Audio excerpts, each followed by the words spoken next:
What do we have here? A warning. Do not dye your frag micarta from Vosteed on the gator or the raccoon. Don't dye them, at least not with heat. Don't dye them in your nearly boiling RIT dye mixture, because this is the second set I've had for this guy. And I dyed the first one. I left it in the dye for, let's see, I want to say 5 or 6 minutes, something like that. I wanted to make sure it was really dyed well. They shrunk so much that these, if you lined up this hole in the, so it has a liner here. So if you line up the liner hole, the hole in the metal in the liner with the hole in the micarta at this end, you couldn't even see the holes at the other end. They were pulled over so far. That lanyard hole was halfway across, pulled over, and it was even shrunk this way. It was shrunk this way too. It shrunk the crap out of them. And I thought it was because I had the heat up too high or something like that. I figured it was something I did. So when I ordered some more scales, thanks to Fira Lou, I think that's how she says it, for getting me those scales. This is the second set, and I dyed it too, because I figured, well, I won't screw up this time. I'll just dye them under a minute in the dye, heat not too high, below a simmer, and they shrunk also. These shrunk too, a little bit. So this micarta tends to shrink, it seems like. I would say keep it out of the dye. I've done other micarta. I've done at least a dozen other micarta scales and not had any shrink ever. But this one shrunk. I still have an issue because of how much work I had to do to get this to fit, even though it shrunk. I still have a little lock stick issue, just because the micarta is pulling everything together this way, even though I eked out the holes so that it wouldn't, and did some other stuff too, all kinds of crazy crap I had to do. I had to actually drill out the upper holes on these. I had to cut down this piece. This piece was sticking too far out that way into, past the edge of its little cutout area. Had to mess with the holes for the pocket clip. Had to mess with everything to get it to work. And even after all that, it was still so messed up that the lock was only catching at about 1 or 2%, just barely on the edge, and wouldn't lock up right. So I had to grind on the face of the lock bar a little bit to get it to where it would go over. So now it's at about 40%, which is, great, terrific. I love this knife. Oh, and you can see that I also did the trim on the blade. I'll put some pictures of, and maybe some video of how that went right here. Okay, it was like a month and a half. What do we got here? We got the Vosteed Gator Blade Show pickup. Blade Show 2023. The frag micarta is really, really nice. Really well done. Definitely on par with the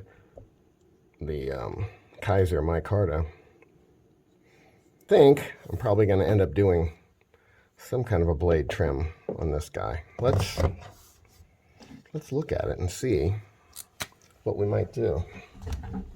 Maybe I'll do some fast forwarding here so we don't have to follow my slow brain process.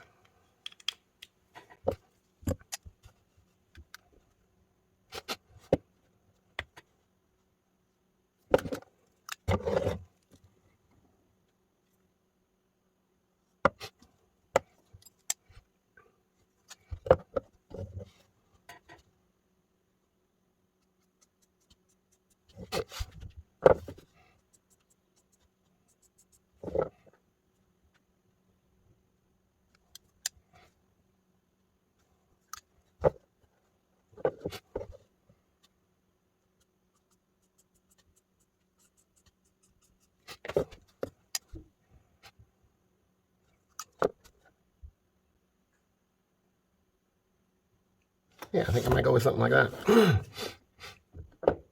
There's a there's a honey badger knife that has a blade kind of similar to that. I forget what they call it. If I can look it up, I'll put it up here. And I'm happy to copy their kind of shape to get a little bit of weight off that blade, because man, it is a big, fat, heavy blade. So I think maybe we'll go with something like that.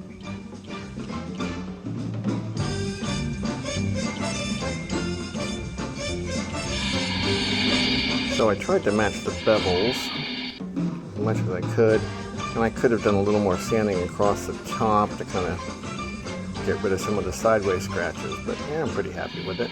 So I love the new blade shape, kind of reminiscent of the Honey Badger Wharncleaver. I'll put that up here. That's kind of what I was thinking of when I started messing with it, because I really like that Wharncleaver look. I don't love the FRN, the fiber reinforced scales that are on the Honey Badger, so that's not my favorite. If they had G10 versions, I think maybe some do. I don't know, but I like, if they had it in G10, I think I would definitely grab a Honey Badger. I like the look of it. Well, this guy's a big boy, just so you know. This is not a small knife. Here's a 3.6-inch blade, Kubi Nova, and it kind of makes it look like a little baby. This is a big boy. I think it's a 4-inch blade. I think we call it a 4-inch blade, depending on how you measure it. But it is stout. It's not super heavy for how big it is, but it's a handful for sure. It's not going to feel like a little tiny thing in your hand. It's almost gets into the realm of that pocket machete feel, But I definitely like it a lot. Great knife. Came with blue micarta originally, and then this one, the second set they sent me were brown. So what I did was, which you shouldn't do, I dyed it black for under a minute, and it still shrunk. And then I sanded off the top after it dried to reveal the brown. So the brown has more of a contrast with that black background. And it's not even pure black, because I dyed it for so little time that it's sort of like a dark brown instead of black. But it still shrunk. So just don't buy another knife if you want to mess with dyeing the scales. Not the Vosteed Gator or Raccoon, because I did the same thing with the Raccoon and it shrunk just as bad or worse. And it's a short knife, so those scales shrunk so much that you couldn't fit the liner into, they're inset liners on that Raccoon, and you couldn't fit the liner even into just the front. You couldn't even get into the front of the liner. So anyway, this is a review and a warning. Don't dye the scales. Have a nice day.